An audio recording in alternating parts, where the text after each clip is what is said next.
Alleluia, Alleluia, Alleluia, Alleluia, Alleluia. The Lord be with you. And with your spirit. A reading from the Holy Gospel according to Luke. Glory to you, O Lord. The people were filled with expectation, and all were asking in their hearts whether John might be the Christ. John answered them all, saying, I am baptizing you with water, but one mightier than I is coming. I am not worthy to loosen the thongs of his sandals. He will baptize you with the Holy Spirit and fire. After all the people had been baptized, and Jesus also had been baptized and was praying, heaven was opened, and the Holy Spirit descended upon him in bodily form like a dove. And a voice came from heaven, You are my beloved Son, with you I am well pleased. My sisters and brothers, the Gospel of the Lord. Praise to you, Lord Jesus Christ. So we celebrate today the feast of the baptism of the Lord. The Lord Jesus Christ went through baptism, and it was John the Baptist who baptized him. And as we say, this is the end of the Christmas season officially in the Universal Church. Pero sa atin dito sa Pilipinas, extended, as usual. Next Sunday, we celebrate the feast of the patron of this chapel, and that is the Santo Niño, which is also considered a Christmas feast. But let's go back to the feast today. Gaya ng lagi ko pong ginagawa, pagka-feast, I make it a point to catechize in a way. So partly catechism po yung ating reflection. Para po pagka tinatanong tayo tungkol sa ating pananampalataya, alam naman natin kung anong isasagot. So what's the baptism of the Lord? First, it's an opportunity to give authority to John as the precursor of the Messiah. Diba? Yan ang sinasabi, yan ang role ni John. Siya yung maghahanda sa pagdating ng Mesiyas. And he was proclaiming repentance at that time, that somebody will come in order to give forgiveness. Because there was a time when, or even in the gospel today, they were confused about who John was. Sino ba siya talaga? And some even doubted him. Pero the fact ngayon, in our gospel today, that the Lord Jesus allowed himself to be baptized by John, gave credence and authority to John. Na hindi siya forbearer ng fake news sa lengguwahan natin ngayon. Na totoo siya, na siya mismo yung itinalaga para maghanda sa pagdating ng Panginoon. And indeed, it happened now. The Messiah had come and he baptized the Lord. Second, it was an opportunity, as you can gather from the gospel today, an opportunity to reveal the Trinity. The Son, the Holy Spirit, and the Father were all present in the gospel today. So in that baptism of the Lord, it says that the mission of salvation was not purely by Christ alone. The Spirit was there, the Father was there. In fact, he was obeying and will be doing the mission given to him by the Father. So yun yung pong pangalawa. Pangatlo, it was an opportunity for the Lord Jesus to finally signal to John, uumpisahan ko na yung aking ministry. Uumpisahan ko na yung aking mission sa pagliligtas ng Panginoon. Of course, John and Jesus had been acquainted with each other, but this was the time when Jesus and John would know na tapos na yung kanyang mission. Exit na siya. Hindi na siya ngayon ang bida. Na ang bida ngayon ay ang Panginoon. And so that baptism signaled the beginning of the mission of the Lord. Diba gano'n naman talaga no? Sa buhay natin, kapag merong isang malaking pangyayari o mahalagang celebration, no? It is being ushered in by a ritual, an initiation or an opportunity in order to, say, oh, ito na, no? Because of that situation. Like for example, pag ang presidente ay mag-uumpisa na ng kanyang term, di ba? Merong inauguration. Yan. This is the inauguration of the ministry of the Lord. And that's the important part of this baptism. The reason why the Lord allowed himself to be baptized so that he will now begin his mission. This is the Gospel of Mark's Christmas story. Yan. Kung bubuksan niyo po yung Gospel ni Mark, wala siyang infant narrative, katulad ni Matthew, katulad ni Luke. No? Wala siya yung istorya ng mga Belen, yung mga tatlong hari, yung mga nasa sabsaban, wala siya niyan. Immediately, the beginning of Mark's Gospel, yan na, baptism of the Lord, repent, the kingdom of God is at hand. Kasi ito naman talaga yung pinaka-message.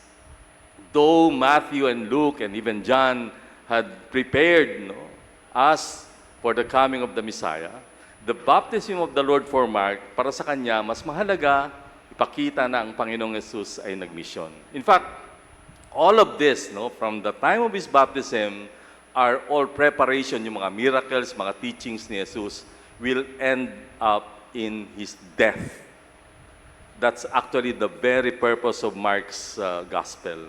Na itong Panginoon natin na nagkatawang tao ay namatay para sa atin. That was His mission. That was the purpose of His baptism. At sana maantig ang tao, na ang Diyos, bagamat siya'y Diyos, nagkatawang tao, at hindi lang siya nabuhay, kundi namatay para sa atin. That's the very message of Mark. And that's his Christmas story, which started in baptism. And we know what happened, di ba? Hindi ko na kailangan isa-isahin sa inyo, no? We will reflect on that again during Holy Week. So the baptism of the Lord was His embracing humanity, fully becoming one with us, so that we will be saved and we will be able to embrace divinity.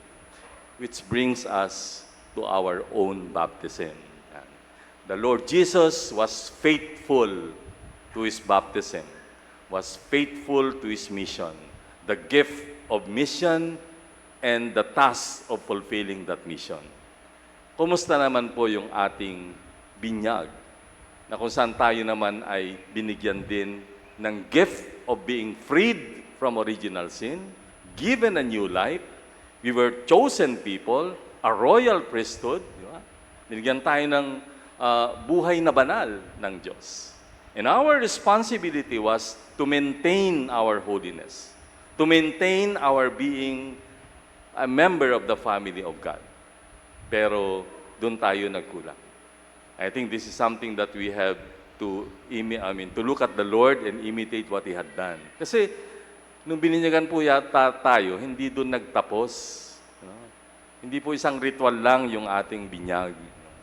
There was a responsibility given. In fact, lagi kong sinasabi ito, pagka po kayo nagpapabinyag, o kayo nagiging ninang o ninong at magulang, doon na nagpapabinyag, meron po laging tinatanong yung pare.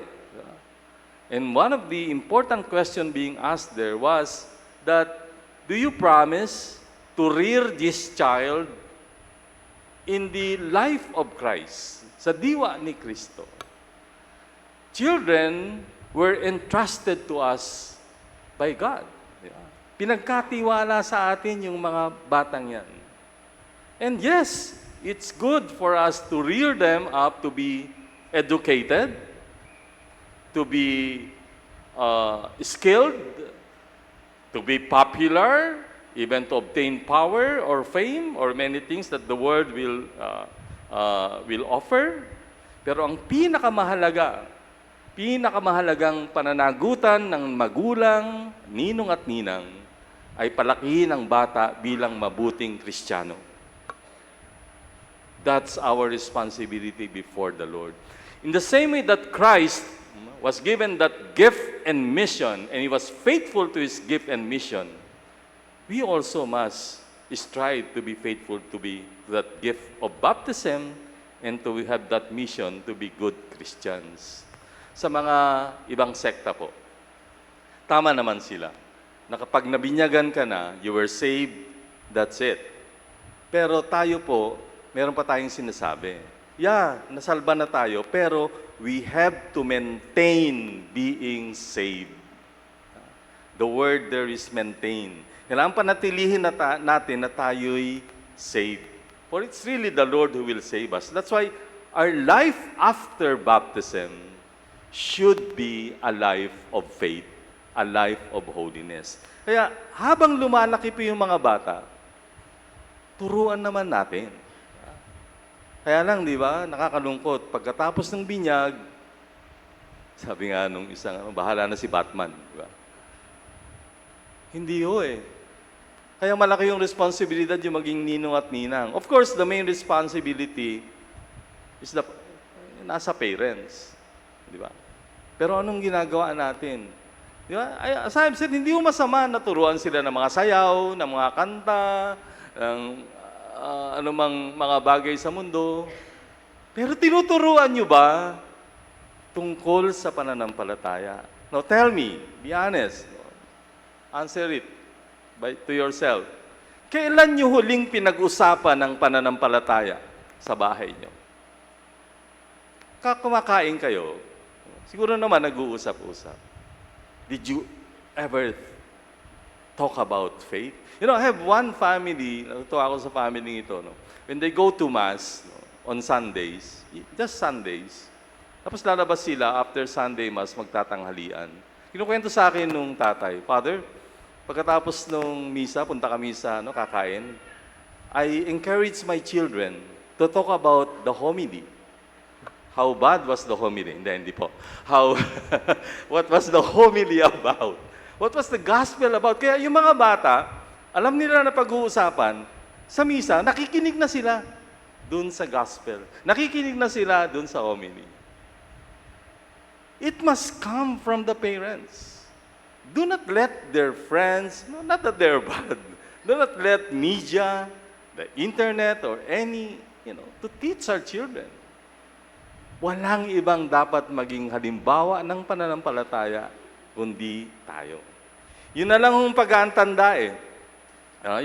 Or praying before meals. So, pagka nasa labas kayo, do you pray before meals? Or kinahihiya nyo yung pananampalataya nyo? Di ba? Kinahihiya nyo yung pananampalataya. Di ba? Nakwento ko na minsan, di ba? I once visited a family. Nakikikain po. Nung nasa Paris po ako, mahilig akong makikain sa mga pamilya. Tapos, nung kakain na kami, sabi ko dun sa tatay, mag-prayer ka na. Father, di ba ikaw dapat na mag-prayer? Hindi, I give you the opportunity kasi ikaw ang padre de pamilya. Father, ikaw ang pare. Nakikipagtalo pa sa akin, yung tatay. Ay, ikaw ang magdasal. Katabi niya yung asawa niya. Si Nico, yung misis. Ikaw na magdasal. Di si Nico rin siya ng misis, matapang. Ikaw nga magdasal. Alam niyo, sa harap ng mga bata, nagsisikuhan sila. Buti na lang, hindi ako sinama, kundi makikisiko rin ako. But, why? Why are we ashamed or, not so zealous in professing and proclaiming our faith? You don't have to be a priest like me, or somebody who had studied theology to teach children about the faith. You don't even have to speak, just by your example, about being honest, about being respectful, about not stealing and everything. Yung pong mga ginagawa natin yan, nakikita yan ng mga anak natin. You've been children, you've been a child, naging bata tayo, nakita natin yan. So, what I'm just trying to say is this, our baptism is not only a gift. It involves with it a task. And the task is that we maintain what we have attained when we were baptized. We were given new life. We were made a chosen people. We were made holy. And therefore, let's maintain and try to have that holiness always. And we have to impart that to our children. And you can do that by being an example yourselves.